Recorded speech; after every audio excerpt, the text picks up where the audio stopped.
Hello friends, good evening. Welcome back to my YouTube channel The Daily Dose.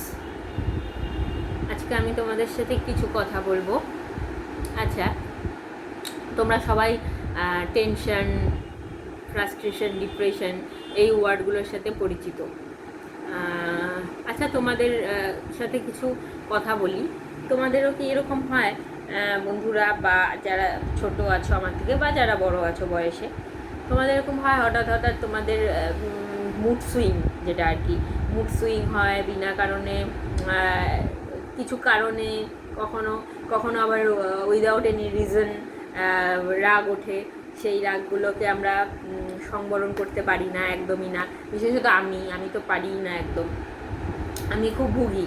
আমি হচ্ছে কি tension, frustration, depression এই সমস্ত ধাপ পরপর ধাপ, স্টেপ বাই স্টেপ ধাপে ভুগেছি জীবনে অনেকবার। একবার না, একাধিকবার ভুগেছি, এবং সেটার ডেলি বেসিসে একরকম ট্রিটমেন্টও চলতো আগে। এখন আর হয় না সেটা। আমি তোমাদের কাছে কিছু কোয়েশ্চেন সেই জন্য করছি। আচ্ছা, তোমাদেরও হয় এরকম মুড সুইং বন্ধুরা? তোমাদের হয়? তোমাদের নিশ্চয়ই ডেফিনেটলি হয় না? টেনশন তোমাদেরও মেবি হয়, টেনশন, ফ্রাস্ট্রেশন, ডিপ্রেশন। তোমরা কিভাবে কমাও তোমাদের এই যখন মুড সুইং হয়, তখন তোমরা কি করো?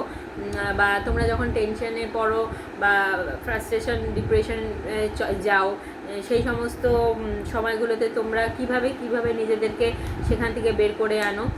আমার সাথে একটু শেয়ার করো। শেয়ার করলে ভালো লাগবে আমারও। আমিও তাহলে একটু উপকৃত হব। আমিও একটু এই সমস্ত ব্যাপারগুলোর সাথে অঙ্গাঙ্গিভাবে জড়িত, তো সেই কারণে জিজ্ঞেস করলাম তোমাদেরকে।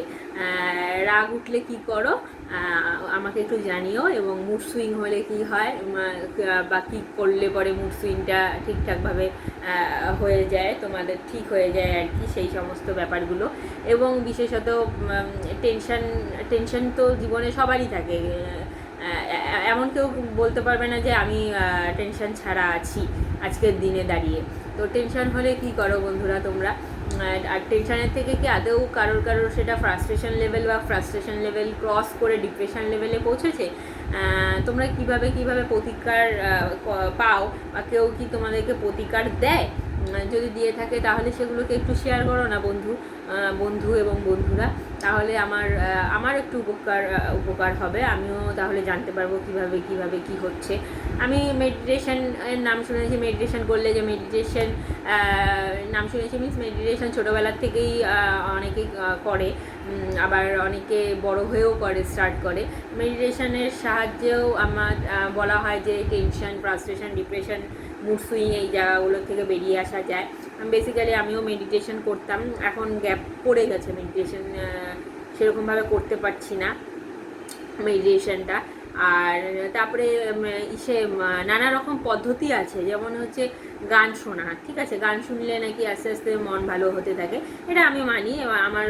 আমার গান শুনলে পরে ভাই দারুণ বিন্দাস, আমি একদম পুরো মুডটা একদম আমার ঠিক হয়ে যায়, পুরো একদমই ঠিক হয়ে যায়। ঠিক আছে, এবং গান করি, ডান্স করি, এই সমস্ত ব্যাপারগুলো, এগুলো থেরাপি অ্যাকচুয়ালি, সিঙ্গিং থেরাপি,